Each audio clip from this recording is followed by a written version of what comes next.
thank the Air Force because they would drop the bombs and make foxholes. They didn't have to do that. And in the wintertime, those that ground is very, very hard there. So. Yeah. So, Well, some very close friends of mine are there today with the president. I don't know, have you all been in touch with the news lately? No, I haven't.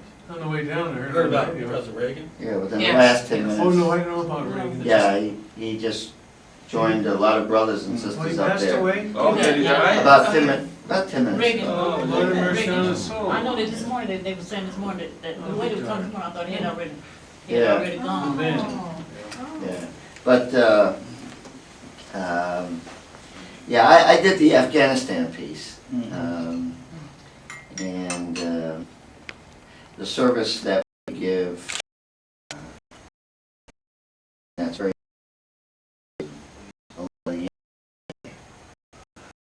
I take great pride in going to union high schools, not only in the city, but St. Louis and Bed-Stuy and New York and Harlem and places like that, and just let them know that.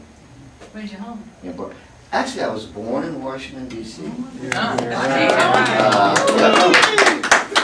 then I went to, did all of my high school years, though, in New Mexico on an Apache Indian reservation. My father was with the Bureau of Indian Affairs.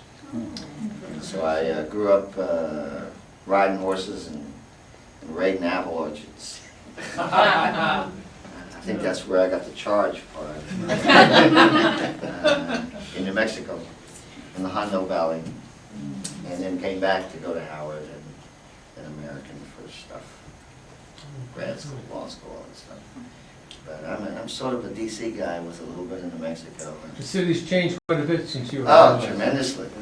To the good, by the way. To the good. Yes, yeah. Well, you know, when I was here, a good friend of my dad's was Walter Washington. Good man. And Walter Washington was in housing when my father was in recreation. And I tell a lot of people, Tony's a great mayor, and I know him. But Walter Washington was a little special. Yeah. He was the first. He was the first. He was the trail. And not only was he the first, but, you know, he came up through the innards of the government system here in the district to take the position. And he knew people like Charlie Duncan. Yeah. And Crimmel Meyer and Christensen and all the old guys when we had a commissioner system. We had 3 commissioners. 3 commissioners. And no mayor. So he knew the whole deal. He was a very special kind of guy. He just died, what, a couple of years ago? Yes, 2 years ago. Yeah. And I think that a great deal of the enduring support that we have for this particular scenario has to do with the support we received in World War II, but then unfortunately very selfish. And it takes a hit. Department of Veterans Affairs and National Park Service today to do this event.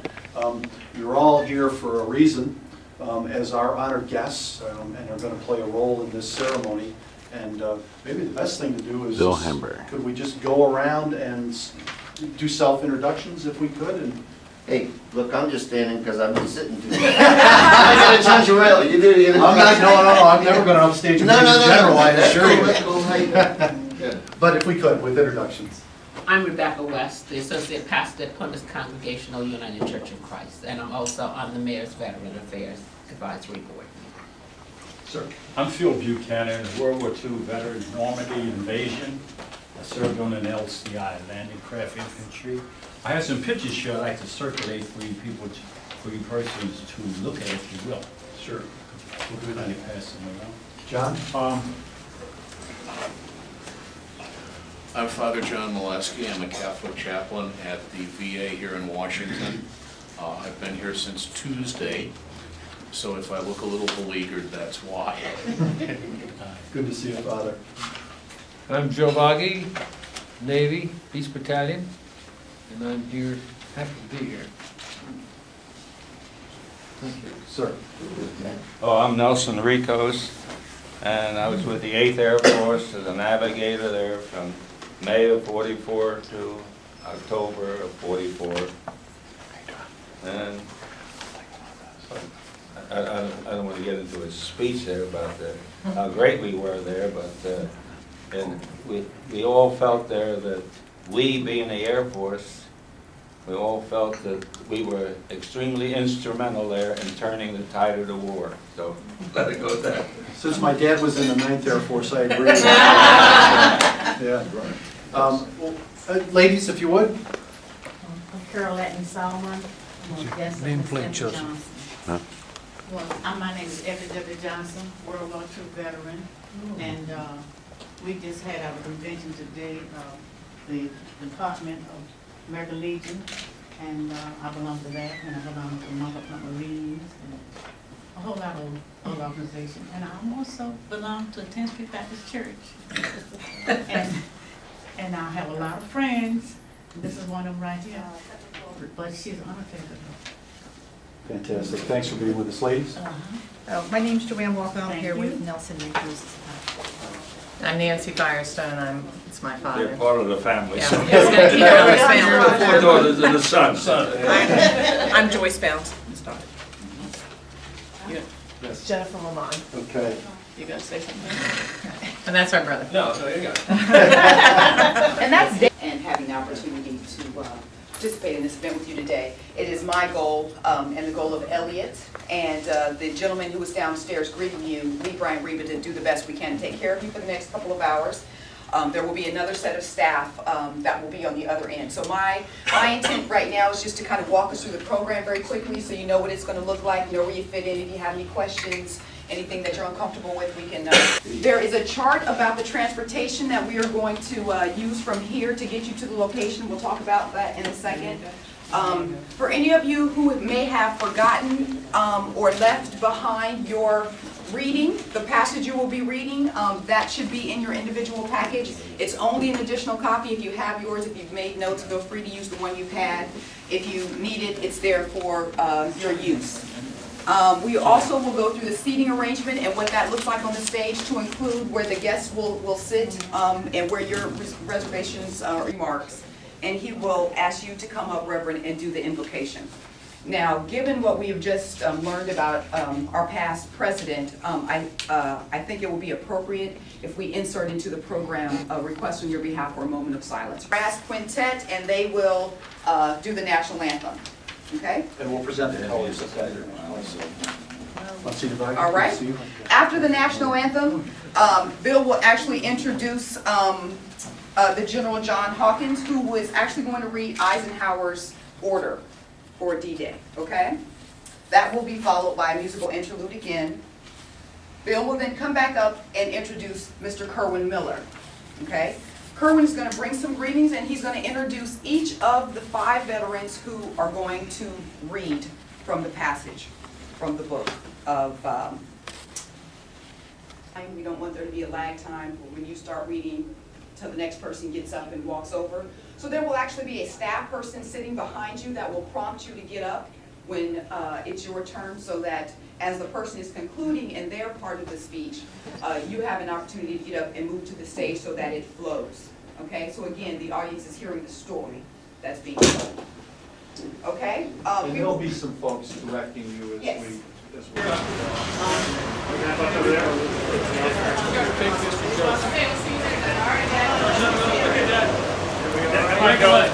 Here we go. How you doing? Good luck. Yes, sir. Okay. Yeah? Ciao. Okay. We'll see you there. Okay, good. Ciao, ciao. Where's your the guest here? Up front? First car. First car?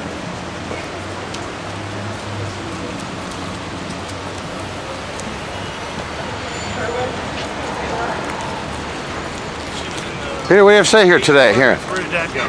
Hey, what do you have to say here, Peter? Huh? Well, it's Say a very few words. exciting. This Yeah? is where Mom and Dad met. What year They was met that? at the Millard in 1947. They met here in 1947. Can you imagine that? Their first time they laid eyes on one another. And the other thing was, this is my first case when I clerked in the DC Court of Appeals, was to save the Willard. Isn't that Save something? the Willard. And it was saved. All right, Peter. God bless you.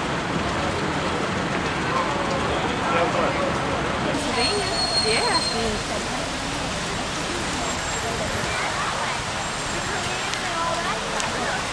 Dad. Nice to see you. Here's your buddy. Are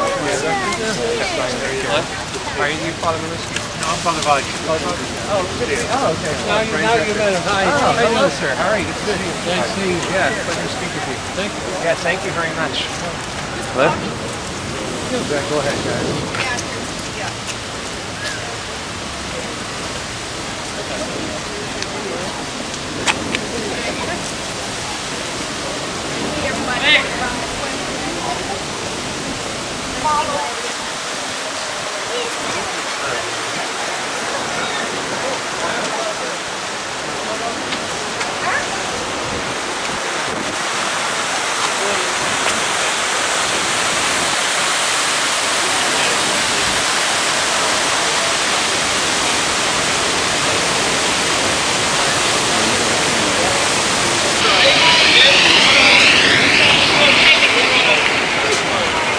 Hello, Commander. How are you? Good. It's fun. No.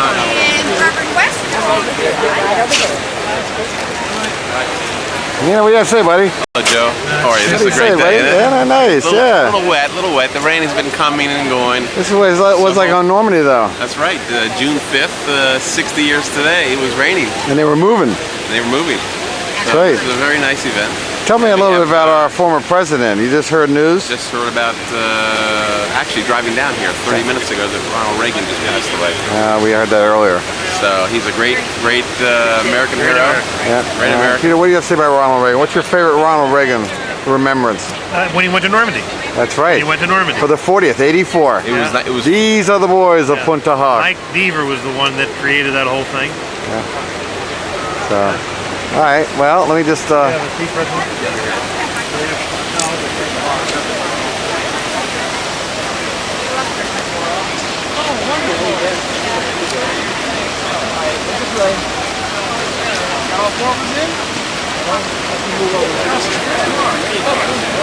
Everybody in. All right. Great. Looking good. All right. Let's take one more. Oh yeah, I got the wide angle on.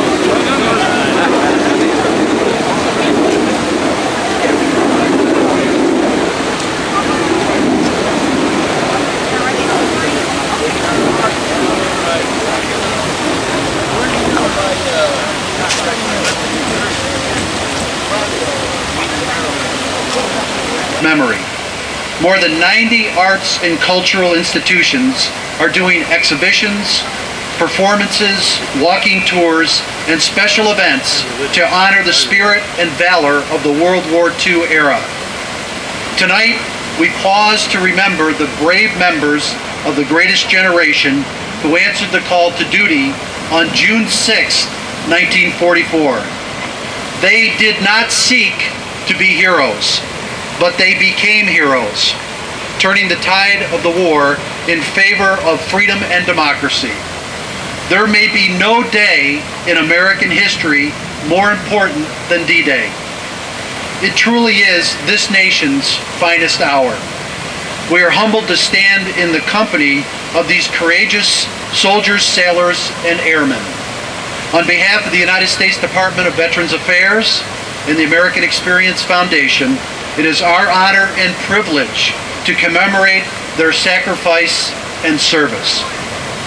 At this time, I'd like to introduce Chaplain John Milowski, who will lead us in the invocation.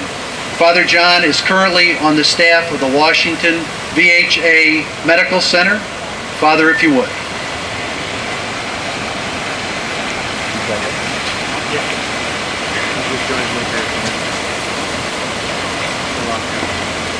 Before we begin, I don't know if you've all heard, but President Reagan just recently passed away in the last half hour or so. So I believe we can't start anything today without observing a moment of prayer and thought on his passing.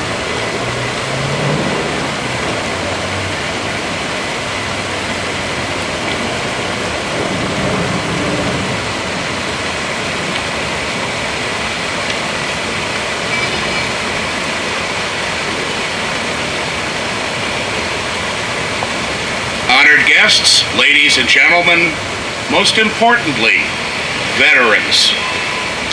60 years ago on this night, thousands of young people from many states, from many countries, began to embark on a great crusade.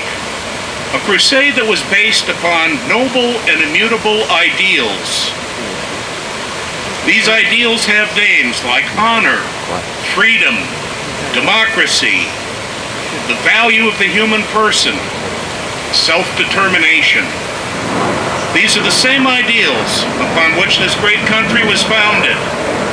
And these are the same ideals that our loving God has given as creator of all peoples to all nations.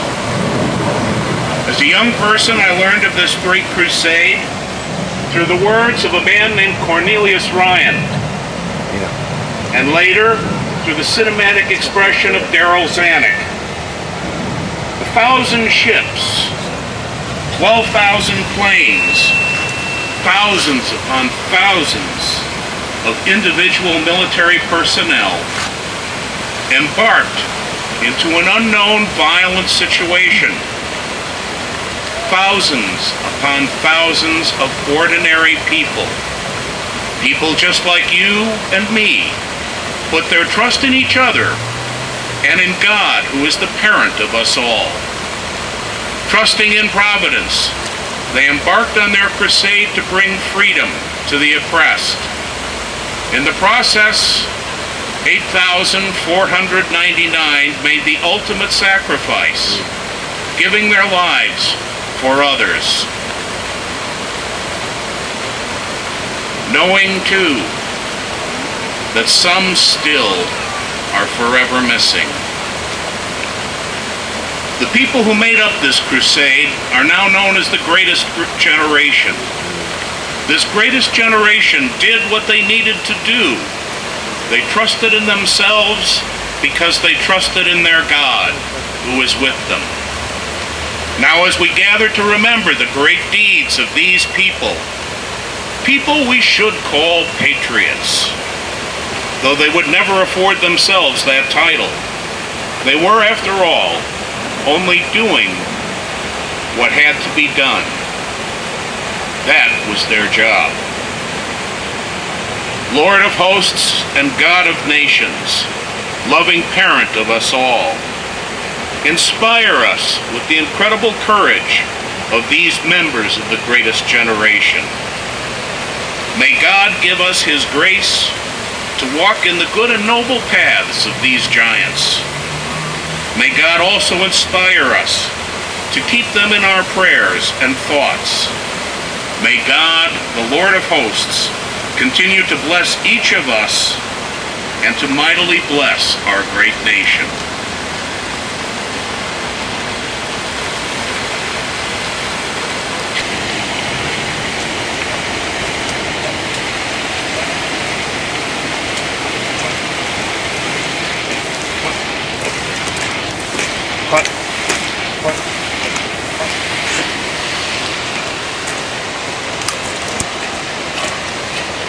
Move them back.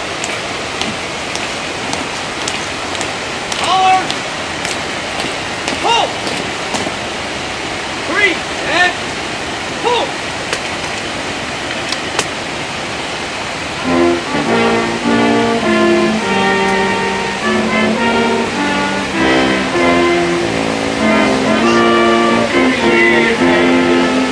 The twilight's last gleaming, the bright and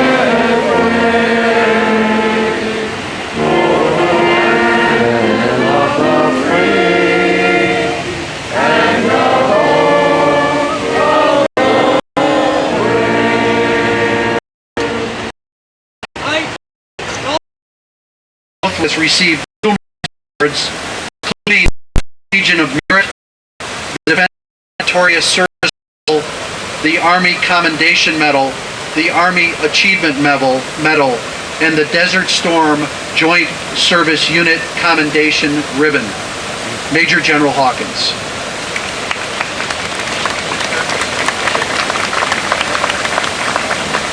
Thank you. It's a pleasure to be here.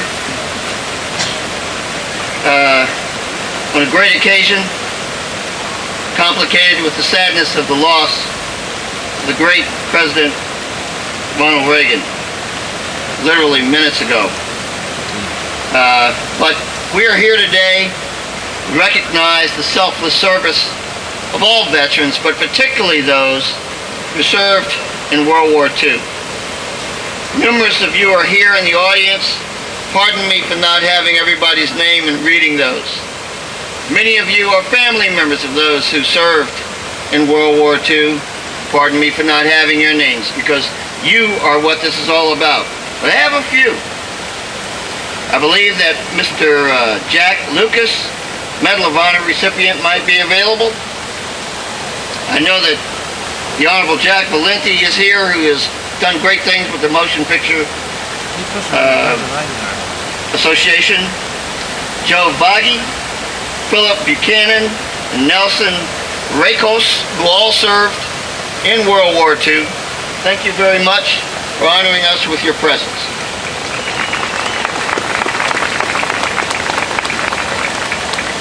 There is also another very distinguished person who clearly has set the tone for me to be able to talk to you as a two-star general, which is still a surprise to my family and friends. Miss Effie Johnson, who served in World War II honorably and in many different positions, to include assisting those who were very seriously injured during the war.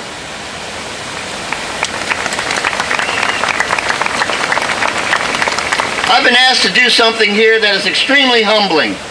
I have found that as I move up in the ranks, the more stuff I do is extremely humbling. That might be because of what my wife and my family and my friends all say. My goodness gracious, this country is great. But I'm here to read to you the order that was issued to the troops, which is a term we use for sailors and airmen as well. Back then, there was, you know, the Coast Guard, we're talking sailors, airmen, and soldiers. It was issued by the great President of the General of the Army at the time, and future President, Dwight David Eisenhower.